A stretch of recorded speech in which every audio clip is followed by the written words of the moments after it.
played champion so far this split, and he has looked absolutely terrifying on that champ in a matchup between two junglers that we think is going to be very, very important. Ooh, already we see a bit of a change up to the books here. First pick Azir. Not very commonly that we see him locked in so soon. Yeah, no, we did see Azir banned first rotation in the last game, and there have been 3 weeks of scrims going on before, since we have last seen these teams. And Humanoid, we know, loves to have this Azir. He played it very well back in week 3, so it's a little early, I think, but still a good choice for him. The thing that I like about an Azir priority is that it does give you so much power in that mid lane in terms of priority over the wave. It's a great answer that when you have the Corki there, so they're saying, no, you're not going to get mid-wave priority just for free here. We have a champion like Corki that can match Azir there, but just from a strategy standpoint on the very first pick that I see from Splyce, it feels like they're playing around the 2v2. That it's not so much about trying to kill Selfmade and Pirean, but it is about contesting them on the wave. If that Azir can start trading aggressively against the Corki with something like an Electrocute,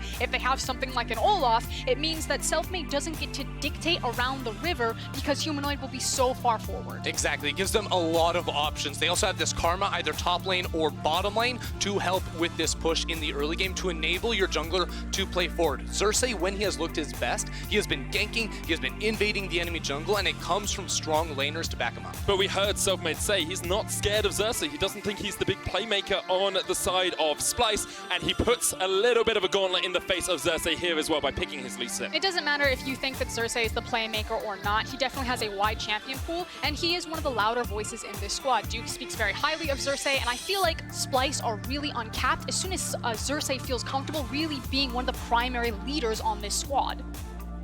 And now we get into the second ban phase. We kind of glossed over the Corki and the Tahm Kench pick. No real surprises there. Pirean, a known Corki player. Tahm Kench, very good, and Dreams has played it a lot this split as well. Yeah, and again, this gives SK strong options, you know, splitting up the map later in the game, because of course Corki is going to do much better in a side lane than an Azir, especially once you get a couple items on towards that champion. The Tahm Kench as well gives them very good options, like we saw from Schalke in the last one. I really want to hone in on this Jinx ban. So Crownshot's kind of 2 signature champions are Ezreal and Jinx. Ezreal, we saw it work very well when Sacre just had the Tahm Kench easy down there. There's almost nothing you can do to break that lane. It has so much safety in it. So I'm curious if they double down and ban away his Ezreal, or if they start to look elsewhere for some of these matchups. Well, if they ban the Ezreal, then it's just really the Sivir left, and that champion was knocked down just a little bit. Good prediction on the Ezreal ban. Lots of AD carries getting removed Ashe. from the pool here as well. Yes! Ashe gets locked in. Ashe Tahm Kench, something we've seen. We saw it at MSI coming out from SKT. Here we'll see it coming out from SK. And we'll see if they can be as successful as their Korean brethren. Yeah, you know, and I like the Ashe here because we look at SK Gaming's composition. What are they lacking? Any form of real engage. The Lee Sin kick, it would be a miracle to find an insect play, and we're very likely going to be seeing Sacre on something without hard engage because he likes to play these ranged top laners that look to split push rather than team fight. Having an Ashe fixes some of the issues with SK's comp. I also think that Ashe is slowly starting to climb up a bit more in terms of ADC priority. We saw Schalke flash Ashe last game. I expect to see her pop up a little bit more in the LEC. One of the picks that really is a thorn in Ashe's side, however, is something like an Olaf as well as a Mordekaiser. So SK got rid of the Mordekaiser because Mord can just ult her, walk up to her, kill her, but who is going to keep Xerxe off of Crownshot? So I think this might be the first Tristana we've seen, definitely in the LEC, maybe globally in summer. I'm going to ask our stats team to check that. I'm sure of it being in the LEC, but seeing Kobbe picking up the Tristana, something he has played in the past, is definitely a throwback. Yeah, I actually really like the Tristana here, not just because you can buffer things. That's the first like Ryze! Ashe ult. All right, SK playing the Ryze, but also I think Tristana, when we look towards the later stage of the game, when you see picks like this, you expect it to go long.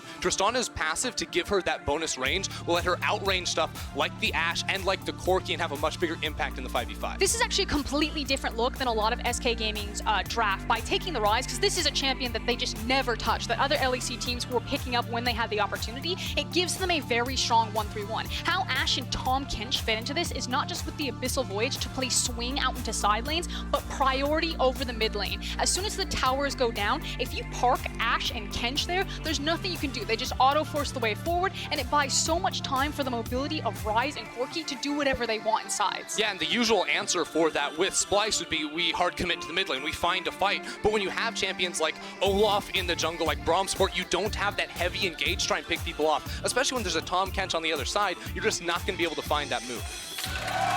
It's the first Tristana we see in the major regions this split. It's in the hands of our all-pro AD carry from last split. Kobbe's going to be piloting it, and I'm sure we are in for a barnstormer of a game. Very traditional from Splyce, looking for a bit of scaling, looking for some late-game teamfights. It's what we saw from them a lot in 2018. Will it be effective in 2019? I want to echo what Ender is saying. I think it's actually very difficult for Splyce to execute on this composition. Obviously, if someone runs into them, if the teamfight's not moving around a lot, they should win, but they don't have the hard engage that when they get ahead to force fights.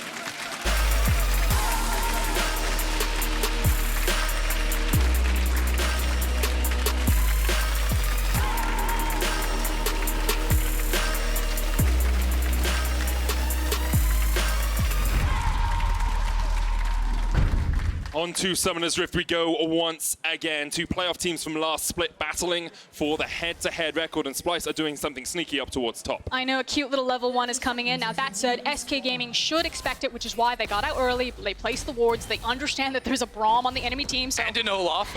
Probably stay away from that one. I want to focus in very quickly on some of the keystone changes, so specifically on Humanoid's Azir. Humanoid is running the Electrocute. Now we've seen this in Korea, and it works very well into Corki in specific. Corki is one of those champions that Azir can struggle to trade with quite effectively. He can also contest him in some of these wave clear, especially, you know, towards that level 4 to level 6 mark. But by taking the Electrocute, it can help Azir try to make these short burst exchanges. Exactly, because as you said, that's exactly the kind of trade that Corki wants to go for. Now, Humanoid should have control over the wave early levels because he doesn't really care about cooldowns. You know, you put down a soldier, you get multiple attacks for that AoE to clear away the waves, while Corki has to wait a little bit longer before he has the CDR to spam Q and E readily. And reminder, the purpose of having the Olaf and the Azir is so you can contest for the wave those early levels. Exactly what Ender was talking about. We also have an early sweeper picked up by Xerxe, and they say right out the gate, this is what it's about. This is a 2v2 mid lane, not to kill you, but to completely control and pressure your jungle. This is how Splyce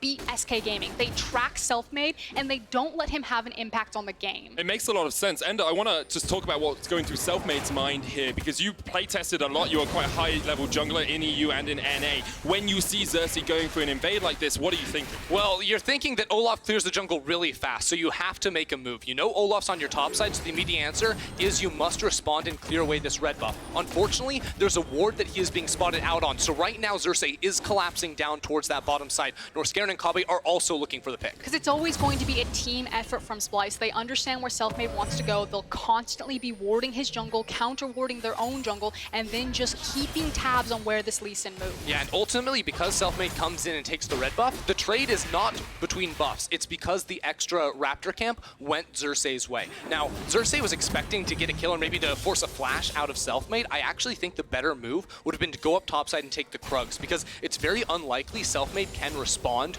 with, you know, counter jungling. He clears much slower on these multi-target camps like the Krugs and the Raptors, and very likely would have just left after the red. Xerxe already trading aggressively here into Sacre in the top lane. Bringing out the Ryze here for the first time from SK. Xerxe with the Karma does always have the push advantage early on. Yeah, it's going to be a struggle for Ryze, especially in these early levels. As soon as he gets a larger mana pool, so some of his region itemization, that's when things start to swing back in his favor. In terms of Sacre and his champion pool, he basically exclusively plays ranged champions up in the top lane. The one exception to this is, I think, a single Renekton game, but this guy is our ranged top laner. He loves the cannons, he loves the Nars, he loves the Nikos, as well as Vladimir, and so Ryze fits right into that wheelhouse. Exactly, because I think a lot of the time we say he's a lane bully top laner, and that's not exclusive, because the Vladimir was a big pick for him back in EU Masters. As you said, Ryze does fit into that wheelhouse, and we'll have to wait until he gets more levels before he can contest the wave, because you look at AoE options between these two champions. Karma, it's very easy to Q, Mantra Q the wave, and Ryze just can't contest that. Okay, so we've talked a lot about the jungle and how that's matching up early on. We've talked about the top lane. Let's look at these other two lanes. Ashe is always strong at pushing up lanes, especially into someone like Tristana, who doesn't have as much inherent wave clear. That was Just not missed good. the volley That on wasn't 2 great. minions. Okay, It was a warning volley. That is pathetic. Can't clear the wave if you miss it, but I've played Ashe in TFT, and sometimes that happens, you know? Sometimes she just ults the wrong target. She has no glacial synergy in this game. What is she That's going the to problem. do? That's the problem. It feels like it is much more about a control lane, that Crownshot and Dreams, until they have access to level 6, are more so about playing weak side, while Selfmade is probably going to look for anything that he can possibly get until level 6, then maybe he looks for some skirmishes, but this early game is going exactly how we expected it to, and that Splyce is controlling everything, and unfortunately SK Gaming will have to play from a back foot until they get access to level 6. Yeah, and ultimately I think SK can wait towards, you know, much later mid-game when they can actually split up the map. They don't need kills coming out of the lane. We know that Ryze is going to be outscaling in the 1v1 up against this Karma. Same thing can be said for Corki in the side lane, so they don't need kills. They can just play around the lanes that they are strong, make sure they don't fall behind, and then when they split up the map and put those soul laners in side lanes, that's where they're going to be strongest. But you can see Selfmade already looking down towards the bottom lane, stealing away those Krugs. He is the player that SK look to so often to make plays for them, to set them up for these early game leads. This summer, though, hasn't always had the impact that SK relied on him in spring. Now, Pirean, very low in the mid lane as Humanoid jumps in. Won't quite get the damage. Pirean, that's a respect flash. Humanoid could have flash queued, could have taken him out. Meanwhile, Sacre in the top lane is trading onto Chachi, but I do want to come back to Selfmade and how he affects SK's early game. Yeah, Selfmade's an interesting case here because in spring he was all about finding early game kills. You know, he'd go top lane multiple times early on, make sure he was getting kills, and his stats looked really good. But what I've seen from him so far in Summer Split is a very different mindset for this player. No longer is it about finding every kill that presents itself, but he's much more thinking about where the enemy jungler is on the map, about tracking the enemy jungler, and about protecting his own lanes that could be vulnerable. It still feels that SK Gaming are a bit too reliant on when they're grouped up or in their heavy skirmishes rather than the power that they can take advantage of in lane phases. It feels like the first time that we saw SK Gaming, it was all about heavy gank rotation, dueling in the jungler, Selfmade getting all of these kills on a carry-oriented jungler, where now in Summer what we've seen so far is more of emphasis on, okay, let's play out the lane phase pretty slow, let's wait until 1-2 item power spike, and then we start to make our plays. Pirean going for a very aggressive trade there in the mid lane. There's a huge wave here for Humanoid as well, so Pirean's going to be about 20 CS down when this one finishes up because of the bad back timer, because of the way the wave was set. It's forced away now. Selfmade has started up the Ocean Drake to try and mitigate some of that loss. Yeah, and just very well played around that mid lane priority. We'll see if they get out with this Ocean Drake. The Splyce are on their way. We've seen a Dragon fall already. Xerxe gonna jump in and smite it away, and now Humanoid flashing onto the backline, jumping in with the streamer slide. Dreams is low, looking for the flash across the wall, can get to the blast cone as well, but Kobbe chases him down. First blood goes to Splyce. Huge play there from Splyce. Xerxe getting into the pit to secure the dragon, and then the first blood going onto the Tristana, the late game hyper carry that they need. And while it doesn't mean as much if SK Gaming get kills into the lane phase, it definitely does if Splyce do on this composition. Again, we expect the outscale potential or the 1-3-1 to be in the favor of SK Gaming, but if Splyce start picking up more and more kills into this early game, this composition doesn't need the hard engage because it can just walk up and take whatever it wants. It won't be so reliant on what it's lacking as a 5v5. Exactly. We see this one more time. It's a Q into Flash Smite right there to knock down the dragon. No Smite even came through from the Lee Sin, and Dreams just barely almost made it out towards safety, but you know, you're not getting anywhere when you can just be jumped on by a Tristana. Oh, that one hurts. You can already see Kobbe's itemization. He's got the BF sword, the pickaxe, so double flat AD items.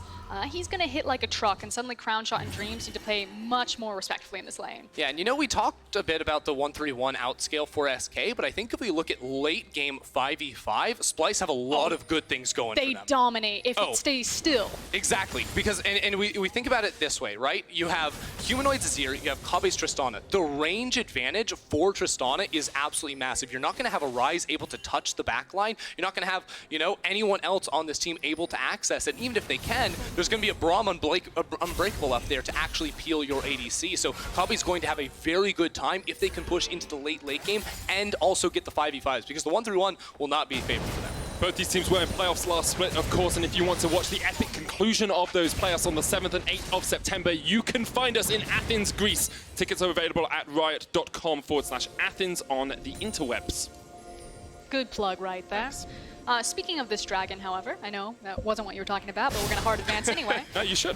Ocean Drake. It actually matters quite significantly because we're still in the lane phase, but also because of how these matchups work, particularly in the Azir Corki matchup. again, we talked about the itemization of taking the Electrocute into the Corki. Now that you also have an Ocean Drake into your back pocket, it makes competing for wave priority over mid lane that much easier for Humanoid, because he can be a bit more selfish in taking some of these exchanges. And we always talk about the ability of a Corki to roam around the map when he gets that first package. We just saw it used to get away from a gank from Xerxe, so less ability for SK to make these plays in side lanes, to try and collapse, to try and make picks with the Ashe arrow, actually makes it very hard for them to get any advantages in this game. Yeah, it's difficult for them at the moment, but as we've said before, you know, it's all right for SK as long as they can stop the bleeding and not fall too far behind. I think the biggest concern for them actually top lane. Oh, Chachi caught. Oh. Chachi goes down. The Realm Warp gets SK out as well. Xerxe not there in time, and SK find a pick in top. And you can see why he thought he was safe right there. Chachi knowing that Xerxe and Humanoid were just on the top side of the map since it was exchanging blue buffs, so he's like, I could probably walk into this river, it'd be aight. It wasn't. He was not aight. Oh, Kobbe's going to jump in here, but Dreams spits Crownshot out straight away. Glacial Fisher comes out as well as they look for the chase. Thick skin from Dreams will keep him alive for the moment, but he's solo. Kobbe jumping in! Buster Shot takes him out. Kobbe tanks up the tower. Crownshot could look to go forward, but can't face into two. The confidence from Kobbe to jump forward right there, where there's a level 6 Ashe in his face. He did not care. The timing was perfect on that play. He loses the flash, but he gets the kill. Kobbe so confident on that Tristana. Last time we saw it played was by Doublelift at MSI. And Kobbe showing that although it's been a while, he hasn't lost any of his skills on the explosive Rocketeer down towards the bottom lane. Now Splyce go for the Rift Herald up towards top. They have total control of the map at the moment. Yeah, they're picking up 2v2 kills into the lane phase. They also have the tempo advantage in terms of how they're playing the map. That Rift Herald is going to mean a lot significantly, because if you can use it to snowball your Tristana and your Azir to their incredibly powerful late game, then again, the fact that Splyce can't force fights doesn't matter, because they'll just walk up to objectives, feel strong enough that it doesn't matter, and take them for free. Yeah, we see this play one more time. Bot side, the timer going out at the last second. Kobbe actually fakes him out too. It's an ultimate to guarantee the bonus damage and make sure he can get that out before he's CC'd by the Ashe. Very nicely done. And it's one of the reasons you sometimes see Tahm Kench take the Unsealed Spellbook down towards the bottom lane so that you can have a cleanse in the lane. Here, Dreams is taking Guardian for a little bit more defensive stats, but not working out for them. Kobbe now finished his Infinity Edge, only 11 minutes into the matchup, and as you said, in the pick and ban phase, Ender, that Tristana only gets more deadly as the game goes on with the increasing range. Yeah, she definitely does when no one can compete against her. Selfmade once again up towards this top side of the map. He knows there's still a flash on towards Vizicsacsi, but he is trying to make a play while the Herald is summoned on the bottom half of the map, but he's not going to be able to get that much. Yeah, I really like the fact that they are trying to funnel so much gold into Kobbe's hands still as well, and also trying to unlock him. Now, look at the top side of the map. Chachi knows that Selfmade's probably peeking around the corner here, and he says, it's not even worth it. We're going to get the tower advantage. I'm just going to back off. So great job from Chachi to play weak side. Yeah, the big difference here is the speed at which Splyce can take this tower down bottom lane, because top lane tower will not be fully traded. It's also the tempo play over the dragon that's going to be spawning next. So now it's a huge control over this Infernal here, so Splyce probably feeling very confident. I do want to come back to some of the drafting decisions that were made in this game. We saw the Corki picked into the Azir, about 20 CS down at the moment, struggling a little bit in that lane. Sacre picked the Ryze in the top lane. He's done okay into that Karma matchup, but you have to think that SK, they went for this 1-3-1 comp, but didn't really band-aid their early game weaknesses. Oh! Pirean flashes away from Humanoid. Abyssal Voyage coming in here from Dreams. The arrow won't land as Humanoid flashes away from it. And he's trying to escape, but on the way down is Lee Sin. Selfmade coming down. Sacre there as well. Hasn't quite got the Realm Warp up yet. The tongue lash doesn't connect, and Selfmade unable to get here in time. Humanoid gets out. That was so sick there from Humanoid. Not just the dive into the tower, but also the little fancy feet towards the end right there. Absolutely outplaying Pirean in the 1v1. And they're just picking up a lot of plates across the board. It feels like Splyce are really forcing the tempo of this game. We've now swapped Tristana up into that top lane. We've already seen Kobbe punching down on Crownshot this entire time. So unless SK Gaming can somehow figure out how to pump the brakes on this game, Splyce are going to continue to accelerate. Yeah, exactly, because if Splyce can come into this mid-game with a big gold lead and just dictate their way around the map, it can be absolutely brutal. Now, he misses the initial ultimate right there, but still has the electrocute damage to finish off the kill. And without the electrocute, I don't think he actually makes that play happen. He then flashes away and gets out with ease. That he does. Splyce having a commanding early game here. 2 dragons, 2,000 gold lead, 3 kills to 1. And they're looking for their second tower of the game up towards this top side as well. Blade of the Ruin King has been finished on Crownshot. He's hit that first spike on the Ashe, but it's going to be a long time before he can match into Kobbe. I think the more important thing is actually the fact that the 2 stopwatches are now available for Crownshot and Dreams. So if Splyce actually do try to punish them up into the top side, they need to make sure that it's picture perfect. But what's Pirean doing here?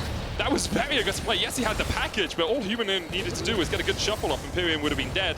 I guess it shows you can limit tests even in the LEC games as Pirean manages to get away. I mean, he knew that Humanoid didn't have his ultimate. He knew that he didn't have the flash, so probably just, you know, testing his luck, testing his limits, if you will. Hey, it worked. Yeah, it did. It definitely worked. For the moment, Splyce are grouping up towards top, as you said earlier, and Xerxe playing very well around Kobbe, trying to funnel as much gold into that Tristana as possible. And the question becomes, what can SK do about it? How do you stem that bleeding? Well, right now, SK need to get out of this 2v2 topside, I think. As soon as Ashe and Tahm Kench get into the mid lane, Splyce just go to a standstill. No longer can they make a tempo play on a side lane. No longer can they try to force down towards this mid lane tower. That has to be the next look for SK. And you can tell that Splyce recognizes as well. The reason why SK Gaming weren't immediately pulling the trigger on that is because they didn't have access to Crownshot's ultimate. Now that the ultimate is back up, you suddenly see Kobbe and Norskeren being far more respectful. They push the wave up, they then immediately disappear into Fog of War, and they're basically waiting for reinforcements or information. And here comes the reinforcements, and there goes SK's information. Yeah, clear out as much vision as possible. Xerxe and Humanoid are on their way up. Pirean still mid, doesn't have the TP. Sacre has one, but Crownshot and Dreams just have to back away. This tower's going to fall. Sacre trying to pressure pot. Selfmade's on the bottom side of the map as well. And you can see the difference in just speed of willingness to make these plays. Splyce immediately make this happen up topside. SK have 3 members that could easily collapse down towards bottom lane, but it is delayed. That delay in tempo means that Vizicsacsi can back away from that bottom lane, and it gives Splyce much more room to control and push their vision inside the enemy jungle. And this is going to sound a bit weird and a bit kind of like an abstract point. I'm ready. But it's kind of why I hope to see more Tristana from Splyce, because I think that champion means more from them. Splyce are a team that when they're given the lead, because of how intelligent they are about the playbook League of Legends or the formula League of Legends they play, Trist is so good at moving around from tower to tower to tower, placing her push on it and forcing them down, that I think that when Splyce get leads, when they have Tristana, it just amplifies everything that's already good about this team, as well as being on a guy like Kobbe, who's obviously comfortable on the champion, and who is excelling at team fighting with range. I think that's a really good point for us, because we always worry, and VODS always talks about how Splyce have a good early game, but then their mid game kind of falls apart. Tristana band-aids that, right? Your mid game is so easy because you know what you want to do is walk to a tower, put the E on it, and then auto-attack it a few times. So really insightful stuff there. It's SK try and find a pick around this mid lane. They do have the arrow. Crownshot is in mid. Those straight line arrows very easy to hit, but Kobbe still has flash, still has jump to get away. Yeah, so what SK need to do is now they have the players in the right lanes. Ashe, Tahm Kench in mid lane, and I really want to see them control one side of the river. Right now it seems to be that bottom side, which works because Sacre is pushing down bot. So if you can always have push in mid lane and have the vision denial with control wards going down towards that bottom lane, it makes it very easy to move with this Tahm Kench and always be threatening a dive. But the key is that they still really need to hit that arrow. So there's so much pressure on Crownshot that when he does pull the trigger, that it has to connect to a good target, and that SK Gaming need to be in a position that they can act on it. Because right now it still feels that SK are playing from a very far back foot, about to get worse possibly. Yeah, and it feels bad, especially too, because Splyce came off of their reset and sent 4 members toward that mid lane. So even though SK were there first, they were outnumbered 4-3. This is what we'll see Splyce do a lot, is off of resets, group up to get pressure.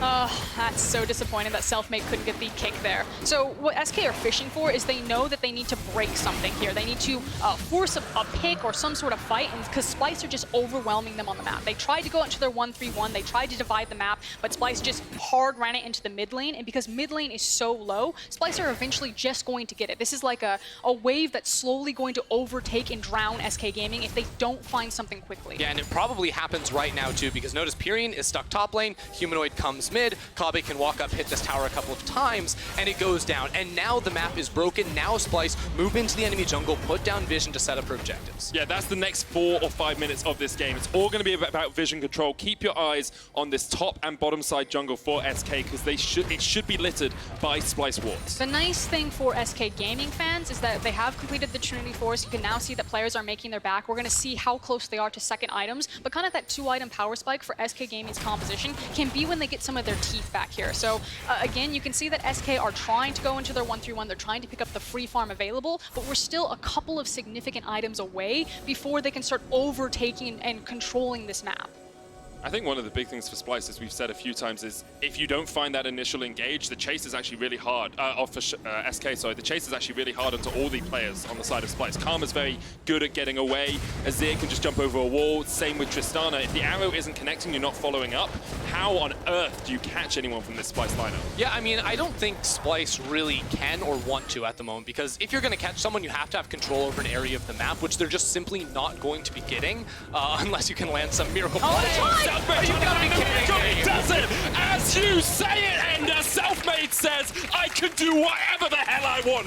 And Selfmade has been fishing for that for the last 5 minutes. You saw him on the Raptor camp. He initially tried it when Splyce pushed up into the mid lane, but then right there, baited by the control ward, the caster curse makes Ender eat his words. Now, I'm so tilted. That's the hype moment out of the way, because unfortunately, SK Gaming really didn't get anything from that. Yeah, they killed him, but it didn't translate into like a Baron or a tower or some sort of tempo advantage. In fact, all it really did was trade Selfmade's flash for the fact that Kobbe still has his flash. So I don't think you get that one again, and unfortunately that might have been their big play. Well, we'll see. Maybe SK can take this top lane tower out of it. Sacre trying to get away here. Long range route will not connect as he gets out with the Realm Warp. We did also see Selfmade jumping away from Humanoid. Tower falls in the top lane, SK get their second, and the gold is now about 2,000 between these two teams. Splyce still in the driver's seat, you have to feel, but this is what Selfmade can do on his day. Look at this one more time. It's a ward hop forward into the flash kick there. There's just no room for a play to be made. My favorite part is Pirean, just like with his W, Valkyrie across, like it was completely unneeded. It looked really cool. I'm helping. Just jumping across. It did give a shutdown across towards Crownshot as well, so he got 250 extra gold. He's combined a spatula and a recurve bow to get himself a Rune's Hurricane, and that's not actually the combination. it's Negatron Cloak. But it doesn't mean anything, you know what I mean? Like, it's Ashe. She's already at the same item breakpoints as Tristana is, where they're sitting on 2 items, and yeah, it's gonna feel a little bit better on 2 items for Ashe versus 3 items for Trist. Sure. But you're playing against an ADC who's going to sprint ahead of you anyway, and in this marathon, Tristana still has a lead on you. Yeah, ultimately ADC gold is not going to be the determining factor for SK. Instead, it's the solo lane gold. So if we look at that, there's a big lead for Sacre in the top lane. Over 1,000 gold lead over his opponent. And mid lane, it is going in the favor of Humanoid for now, but I think as we give it some time, that could tend to change. Now, with Baron spawning up, this is where the game becomes most interesting, because now we're going to see 2 different ideas of how to play the game. For SK, it's about splitting up the map and using Sacre to make headway on that bottom lane tower, while Splyce will send multiple members to control the river and control this area around the buff. So if you're an SK Gaming fan, you're looking at Sacre right now and how much pressure and time he can absorb. Again, we are just trying to stall out long enough where Pirean and Sacre can completely outscale and play around these side lanes. So it's about when he picks his opportunities to shove forward into that lane, to give information for Splyce and tease them to say, come get me, boys. Yeah, and the determining factor for when he does go forward is all about mid lane. You'll notice he backed away for the last 30 seconds. When does he walk up? It's because SK pushed mid and Dreams can threaten that ultimate down towards bottom lane. So ultimately, it is not up to Sacre to determine whether or not he can hit this tower. It is up to his team and whether or not they can control the center of the map. And then you look at Splyce and any other team, there always feels like there's like a time limit. It's maybe like, how patient are they gonna be? Yep. 1 minute, 2 minutes, 5 minutes. Eventually, teams in the LEC get bored with this stance and they try to force things. But remember, Splyce's composition doesn't have something like a Sejuani. It's very hard for them to force if they do get impatient. So how do Splyce figure out this Rubik's Cube about how SK Gaming are playing the side lanes? Where do they get impatient and where do they strike? I think part of that Rubik's Cube is working out, like, how strong can you allow Corki and Ryze to be? Like, how powerful, how many items can you give them if you're half an item ahead? Like, is Azir at 4.5 items stronger than Corki at 4 items? That's the big question I think Splyce will be asking themselves when they're playing this waiting game. I mean, personally, I feel that Splyce are probably very calm in comms right now. I have a feeling that they're looking at Kobbe's itemizations. Kobbe's like, hey guys, you know, I'm X number of gold away from 3 items. We can chill out till then. As soon as Kobbe has 3 items on the Tristana, then I expect Splyce to start grouping up as kind of their 5-man death unit and start moving into the Baron and saying, if you do not come to us, we will take this objective for free. Like, we don't need to play the 1-3-1. you want what we have, and it's going to be that Baron eventually. Yeah, and it's the ultimate trump card, and it's the reason why I think teamfight comps are just naturally stronger than split push comps in the current meta, because Baron is so easy to just set up around and take down when the other team is splitting up around the map. If you know you have a stronger 5 versus 5, if you know you have the items on your carries, you can then go towards that Baron. The second you start it, you burn the TP from the enemy split pusher. Then you can back away or fight them. You have two options. Either way, they no longer have that teleport, which means for the next, 5-6 minutes, you can no longer go into a side lane if you are SK. SK do have the option of that Abyssal Voyage gank into a side lane if they want, and then maybe using teleports onto Splyce. So if you see Chachi in a side lane against Sacre, an Abyssal Voyage comes in. It's now a 3v1. You then teleport back towards the Baron and force a 4v4 fight there. The question is, will they do it? Because Splyce are starting to set up vision into the SK jungle. If you look down towards the blue side of that SK jungle, you can see wards littered in there. They want to move those over to the top side as well so they can control Baron. Pirean, caught out with a Winter's Bite, isn't going to take any more damage, and now the dance commences once again. It's a tango in the mid lane between SK and Splyce. For once, it feels that SK Gaming have the edge here, that they're actually the ones that are possibly looking for a play. Again, we're talking about the different power spikes between Ashe and Tristana. The fact that if Kobbe stepped up, that he would eat an arrow right there, whereas Kobbe is probably going to take maybe 1-2 more waves, have his third completed item, and then back. It's interesting, too, what SK are sort of telling me with where they're positioning their players on the map. Right now, it seems like they think Pirean can do better bot side, as opposed to Sacre pushing down there. But as we see, underneath your tower, you get destroyed by this Azir. Humanoid did take half his health in response, though. Tanked up a couple of tower shots, so has to back away. Xerxe is here, but spotted on a bunch of wards from the SK lineup. Humanoid with the Banshee's Veil second here, just trying to mitigate some of the damage, and of course stops the enchanted crystal arrow from connecting if it's heading his way. I actually think it's kind of interesting because he's matched up against Corki, and also the fact that he is trying to play these side lanes. It's Humanoid who is trying to walk out here, which we normally don't see in Azir play out into these sides.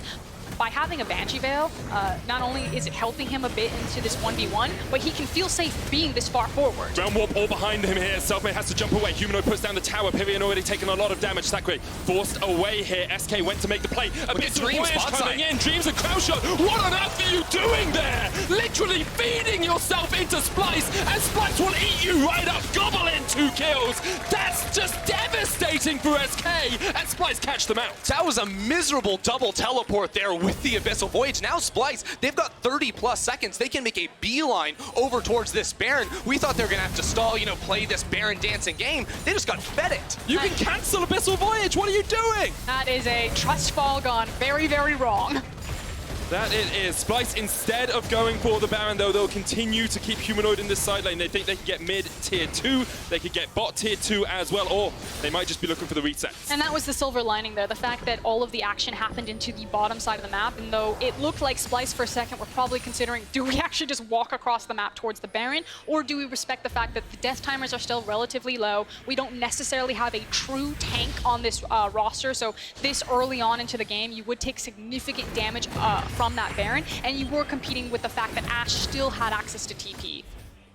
So you see this one more time, because Pirean is the initial one that gets jumped on. You see SK, they're trying to make this play. So they send 4 people in at the same time. So what actually goes wrong? Because Selfmade bails, all of a sudden there's a double TP from Splyce. Like, wait a second, guys, I thought we were making this play.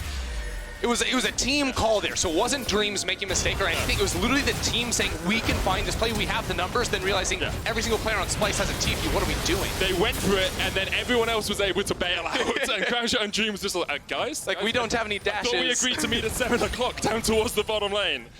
No one else told them. They got stood up on their date. Now, I do want to bring attention to Kobbe's items. We talked about how good it is for the rest of Splyce. If they get caught up by an arrow, they can escape. Kobbe now has a QSS and 3 completed items. That Tristana is well and truly online. It's going to be very difficult for SK to ever catch him out. I also have every dragon in the game right now and another Infernal. Like, everything is going right for Splyce in this early game. They are so powerful that, again, it feels like it's going to come down to get priority over mid lane, take the dragon for free when it's up there, walk over to the Baron when you've decided that you've had enough, and they can't do anything. Like, SK Gaming can't do anything about it. Yeah, get a little Infernal Drake on top there, too. They're going to Baron. Very easy for Splyce, but SK, great. yeah. I like this call. I like this call. You have to do something. You have to pull the trigger. They go for Baron straight away. Humanoid's going to teleport in here as SK look for it. It's Baron action. The Infernal Jet goes down towards the bottom side. That's a Sacre for Splyce. They'll get the upgrade from this, but the Baron's down to 2,000 HP already. SK trying to take it. They'll secure it just in time. Secured by Pirean. Now Humanoid sliding into the backline. Crownshot's going to go down. Splyce is going to be able to take all of these kills. They take down 2, and they're looking for the chase. The rest of Splyce is on the way. Watch this flank from Kobbe. He uses his Benny. He's getting ready to hop. This is every man for himself. Get out alive, SK. Can they do it though? Selfmade trying to jump onto Xerxe. Pirean there as well. Dreams chasing down towards the bottom side. Xerxe's going to root up. Selfmade off towards the bottom side as Pirean's going to fall as well. There's one. Splyce take There's 4. 2. They lose the Baron. They have 5 dragons though, and only Dreams walks out alive. How much can Splyce push off of this though? You have long death timers on SK. That fight lasted a century, and now even without the Baron, they have the numbers for the push. That was literally, they took the Baron, they all looked at each other and said, guys, it's been nice knowing you. I'm going this way, you're going that way, everyone split up. Dreams was a little salty about that last play with the rest of his team bailed on him. Guys, I'm getting it alive this time. You do you.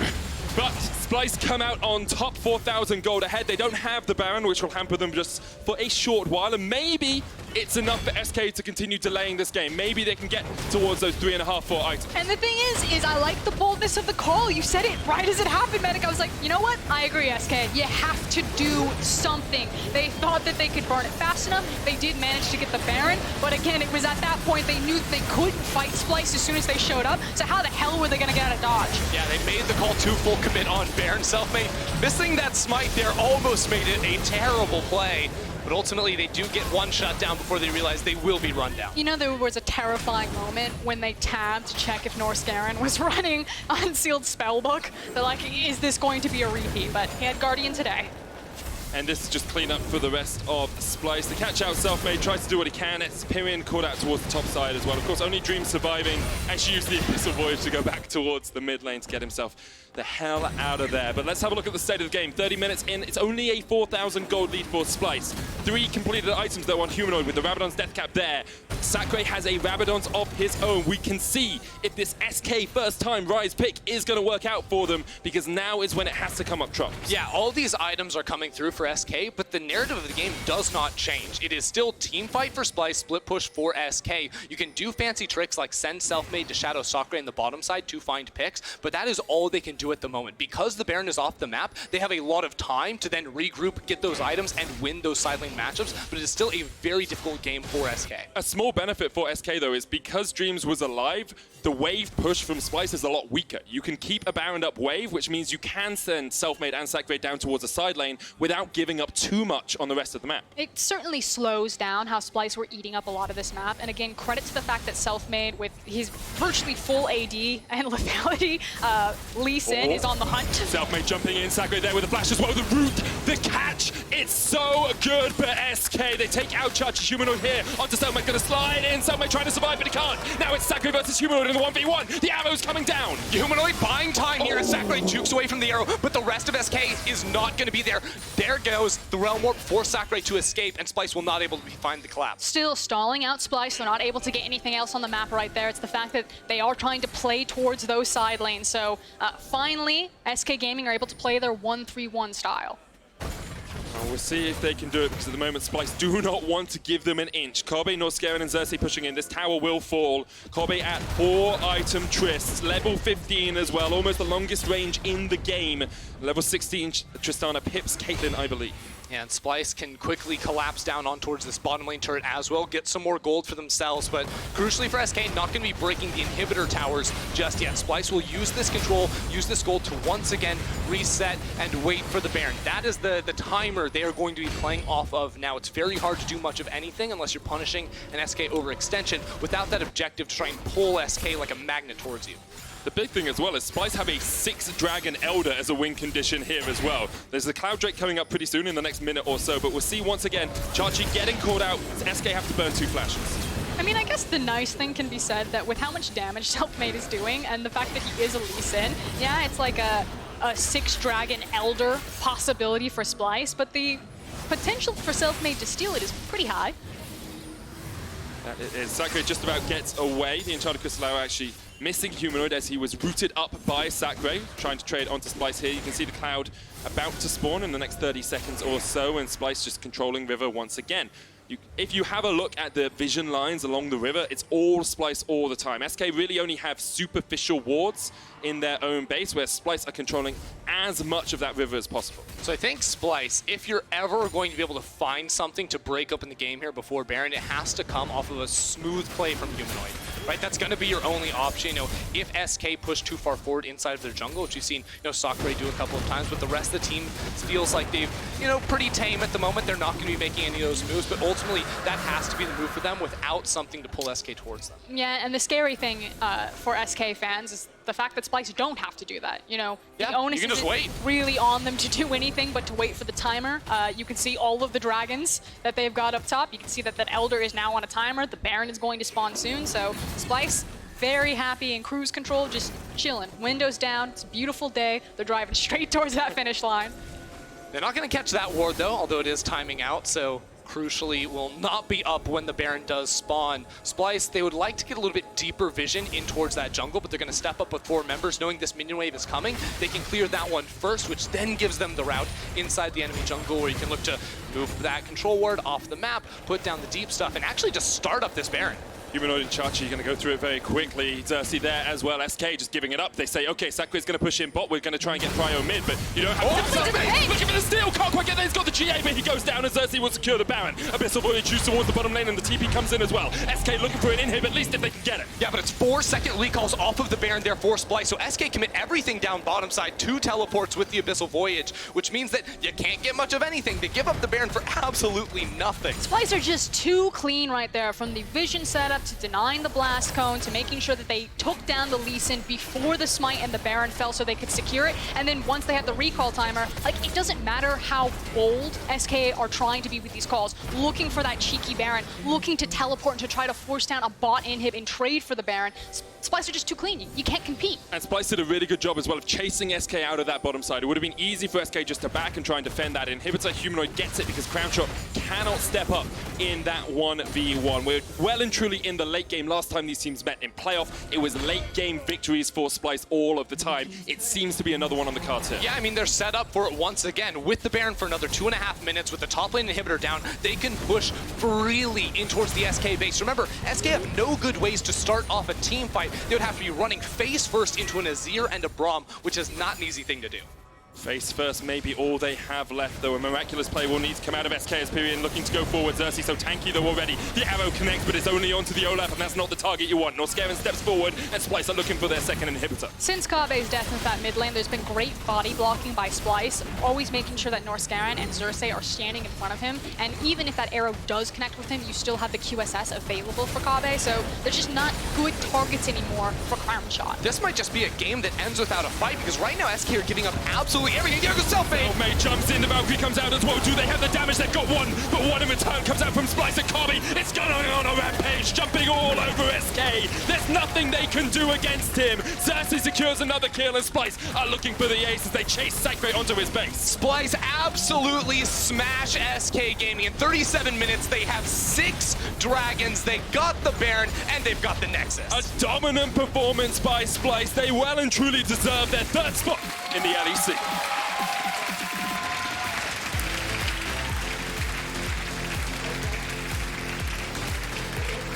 Outside a single misstep from Kobbe in that mid lane, where Selfmade looked like he was trying to put on his heroics.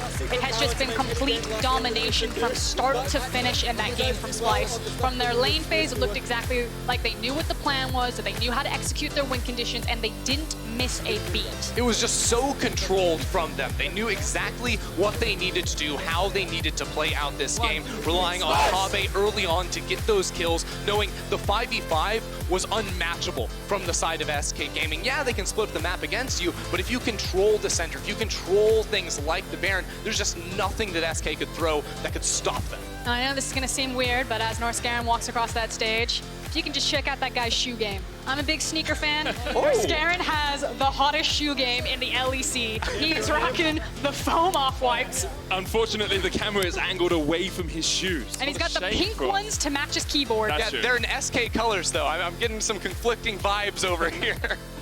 Well, we'll make sure to tweet at Norskeren, tell him how good his shoe game is for Skuren recommended. But if you do look on the other side of SK, talking about those pink shoes, a little bit disappointing for them. You know, Selfmade said Xerxe's not going to read me like a book. That seemed to be exactly what happened. He didn't have an early game impact. He wasn't really able to set his team up for any sort of mid to late game pressure. But it was a team effort. You know, it wasn't just about Xerxe versus Selfmade, and that's why Splyce are such an interesting team, especially when they do face SK Gaming. It feels like Splyce just have SK's number, that they know how to read this team. They have a very well-crafted plan from it. It started with the Azir in terms of such high priority to make sure that they didn't lose mid-priority early on, and warding buffs, trading objectives, it just start to finish clean. Yeah, they just split the mini-map right from the get-go, isolating Sacre. Now, we'll see this replay of the end one more time. Very clean from Selfmade. Again, no one's doubting his Lee Sin mechanics to find the kicks, but unfortunately, it was just way too little, way too late. And Kobbe has free reign to jump forward, to flash forward,